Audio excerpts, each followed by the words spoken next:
अस्सलाम वालेकुम पाइसियंस, मैं हारिस अज़मी प्रोफेशनल एस्ट्रोलॉजर आपकी खिदमत में हाज़िर हूँ इस हफ्ते की रिसर्चेज़ लेकर। एस्ट्रोलॉजिकली ये वीक एक ब्लेसिंग से कम नहीं है पाइसियंस।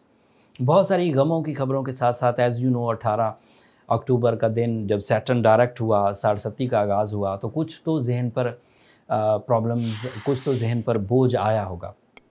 बट 23 अक्टूबर को सूरज का 9th एंगल पर आना ये एक प्लस पॉइंट था, और अब 30 अक्टूबर को मार्स का 9th एंगल पर आना ये गैर मामूली वक्त की सपोर्ट जनरेट करेगा। उसी एंगल पर जिस एंगल पर सूरज था 23 अक्टूबर को एक महीने के लिए, उसी एंगल पर तकरीबन 1.5 से पौने 2 महीनों के लिए, 6 से 7 हफ्तों के लिए मार्स भी 9th एंगल पर आ गया। टेक्निकल न्यूज़ है, 9th एंगल पर आ गया, बात ख़त्म। लेकिन हकीकत सुनिए, अब उसके पीछे की लॉजिक्स सुनिए, जो मैंने अपने एक्सपीरियंस से, अपने रिसर्चेस से फाइंड आउट की। 20 साल लगे मुझे ये बातें सीखने में। मार्स जब भी 9th एंगल पर आएगा, पाइसियंस की करेज में इजाफा होगा, पाइसियंस के बिजनेस में इजाफा होगा, पाइसियंस पीपल की खौफ और बुज़दिली जाती रहेगी, पाइसियंस के अंदर कंपटीशन विल क्रिएट होगी, bravery with high vision, with extra resources, with new opportunities।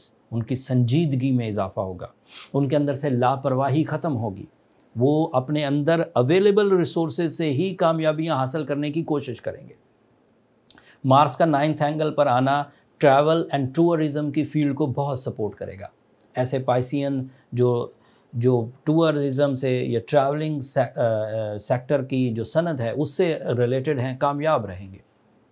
ऐसे पाइसियन जो स्टूडेंट्स हैं और समंदर पार तालीम हासिल करने के उम्मीदवार हैं, वो मैक्सिमम सपोर्ट ऑफ टाइम, जिसे हम फसल बहार कहते हैं, वो उस तरह से अपनी तालीमी सरगर्मियाँ जारी रख सकेंगे। आसानी होगी, बड़े रिज़ल्ट्स आएंगे और लंबे चलेंगे। मार्स अगर 9th एंगल पर हो तो किसी भी पाइसियन के ताल्लुक़ अपने सीनियर, अपने फादर, अपने बॉसेस या उम्र में ज़्यादा लोगों के साथ अच्छे होने लग जाएंगे। मार्स अगर 9th एंगल पर हो तो जज्बाती कैफियत टू द टारगेट होंगी, जिम्मेदारी निभाने को दिल करेगा, जिम्मेदारियां निभाते हुए खुशी महसूस होगी, आपको रूहानी सुख मिलेगा। मार्स अगर 9th हाउस में हो, और ये 2 साल में एक दफ़ा आता है, पिछली दफ़ा 2019 में आया था, अब 2021 में आया है, दोबारा 2023 में आएगा। तो इट मीन्स कि ये जो 6 हफ्ते हैं ये इन सेक्टर्स को जो मैं गिनवा रहा हूँ इन्हें ट्यून कर देंगे। ये ब्लेसिंग है आपके लिए। मार्स रियल एस्टेट एजेंट्स के लिए बहुत सपोर्टिव रहेगा। मार्स 9th एंगल पर आपके यहाँ अट्रैक्शन डेवलप करेगा, जो हर तरह की सेक्टर में लोगों को आपकी तरफ माइल करेगा। If you are a businessman, client आपकी तरफ माइल होंगे, या आपके पार्टनर्स आपकी तरफ माइल होंगे, या एक ग्रुप ऑफ पीपल को आप अपने इरादों के साथ या अपने प्लान्स या अपने नज़रियात के साथ मुत्तफिक कर सकेंगे। हाउसवाइफ अगर कोई पाइसियन है तो मार्स की 9th एंगल की पोजीशन उसको अपने इर्द गिर्द के लोगों के साथ बहुत रिस्पेक्टफुल, बहुत अटैच होने वाला, बहुत ही क्रिएटिव, बहुत ही आइडिया मेकर देखेंगे। अगर कोई सर्जन है, अगर कोई लॉ से रिलेटेड पाइसियन है, अगर कोई लाइफ स्टॉक से रिलेटेड, अगर कोई स्टॉक एक्सचेंज से रिलेटेड, अगर कोई मनी एक्सचेंज से रिलेटेड पाइसियन है, सब फ़ायदा उठाने वाले। मार्स की वजह से जो कुछ एडवांटेजेस मिलेंगे वो सूरज उन्हें मज़ीद इन्हेंस कर देगा। Sun is a catalyst for the Piscean people in the 9th angle. जब 30% फ़ायदे मिल रहे हों और सूरज भी साथ हो, जबकि 23 अक्टूबर से इसी एंगल पर है, तो वो 30% एडवांटेजेस 60% एडवांटेजेस में बदल जाएंगे। That is more than enough. अब मार्स और सन का शॉर्ट टर्म फेज़ है ये। एक 4 हफ्तों के लिए 9वें घर में रहेगा, एक 6 हफ्तों के लिए 9वें घर में रहेगा। इसकी वजह से वो जो 60 का इम्पैक्ट है वो स्लो डाउन हो जाएगा। इसकी वजह से जो 60 की सेंसिटिविटी पाइसियंस को घेरती है वो कवर हो जाएगी। इसकी वजह से पाइसियंस में जो अदावतें पैदा होती हैं और दिल टेढ़े हो जाते हैं, रिश्तों से मज़ा नहीं आता या रिश्तों में ड्राइनेस आ जाती है, वो रिकवर होगी। वैसे आपका वीनस आपके लिए 10th एंगल पर है, वो अलग से आपके लिए ब्यूटी लविंग नेचर पैदा कर रहा है, वो आपके लिए अलग से इमोशंस को stable, smooth, romantic, loving, caring वो बना रहा है। एंड फिर उस 10th एंगल पर होना पॉजिटिव है, वो भी कैरियर को सपोर्ट कर रहा है। फिर आपके लिए मरकरी आपके यहाँ 8th एंगल पर, mercury is not in a good position, but उसके बावजूद अगर आप मार्स को, सन को वीनस को अच्छे अंदाज से यूज़ करते हैं तो वो आपके लिए कामयाबियों की वजह बनेगा। कुछ अरसे तक आपको अपने इस शॉर्ट टर्म प्लैनेट्स की सपोर्ट की वजह से कामयाबियों की राहें खुलती हुई नज़र आएंगी, specially in your material side, in your educational side, in your relationship, in your physical health, in your mind abilities.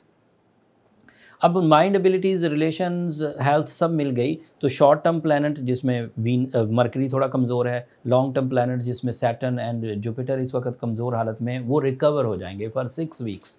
तो ये एक रिलीफ टाइम है। आपको इन्वेस्टमेंट्स करनी चाहिए, आपको प्रॉपर्टी ख़रीदना बेचना चाहिए, आपको कॉम्पिटिशन्स में, आपको एग्ज़ाम्स में हिस्सा लेना चाहिए, आपको अपने सीनियर्स के साथ अच्छे ताल्लुकात बनाने के लिए कोशिशें करनी चाहिए। और ये सब चीज़ें एज अ नेमत आपको मुयस्सर आई। इस नेमत को आप इस तरह भी डिफ़ाइन कर सकते हैं कि बग़ैर मेहनत के एक ऐसे फ़ायदे का सीज़न जो आपके लिए मिशंस ऑफ लाइफ को, मकासद ज़िंदगी को तकमील देने के लिए आ रहा है। बहुत सारी ऐसी चीज़ें जो आपके लिए रिग्रेट्स बन रही थी, वो रिग्रेट्स ख़त्म होंगे। बहादुरी, जिस्मानी क़ुव्वत, फ़िज़िकल स्टैमिना, ऑर्गन परफॉर्मेंसेस सब अच्छी होने। इस पर मैंने एक अलग वीडियो बना दी है पाइसियंस, मार्स और सन की पोजीशन पर, उसका लिंक नीचे डिस्क्रिप्शन में दे दूंगा, एक नज़र उसे भी देख लीजिएगा, उससे आपको मज़ीद इन्फॉर्मेशन मिलेगी। But you are going good for some while, थोड़े से टाइम के लिए, बट फिर भी अगर अपना सैटर्न बैलेंस कर दें with the help of blue sapphire, with the help of Saturn, तो ये चीज़ें जो थोड़े अरसे के लिए, ये लंबे अरसे के लिए चलेंगी। और करना तो पड़ेगा ही। सैटर्न 7 साल तो अपनी ज़िंदगी के ज़ाया नहीं कर सकते, 2026 तक लिंगर ऑन तो नहीं रह सकते। तमाम वो पाइसियन जो 60-70 की जद में आने लगे हैं, उनके रिलेशन, उनकी हेल्थ डाउन है, वो ब्लू सफ़ायर पहने। But this is a general remedy, okay.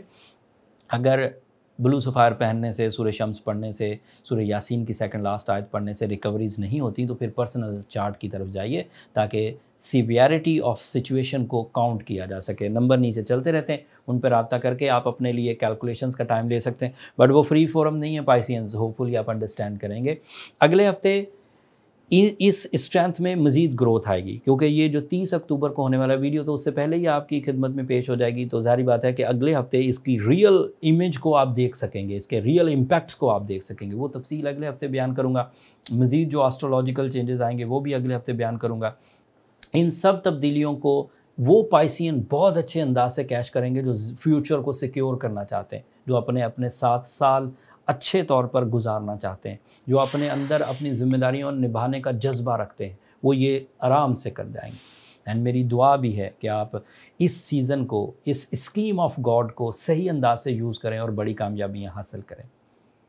अपनी दुआओं में मुझे भी याद रखिएगा पाइसियंस। आपकी दुआएं मेरे लिए भी इस दुनिया का और आखिरत का सबसे कीमती सरमाया है। चैनल को भी ज़रूर सब्सक्राइब कर लीजिएगा। आपकी सब्सक्रिप्शन हमारी हौसला अफजाई की वजह बनती है। अगले हफ्ते तक के लिए अल्लाह ने के बाद।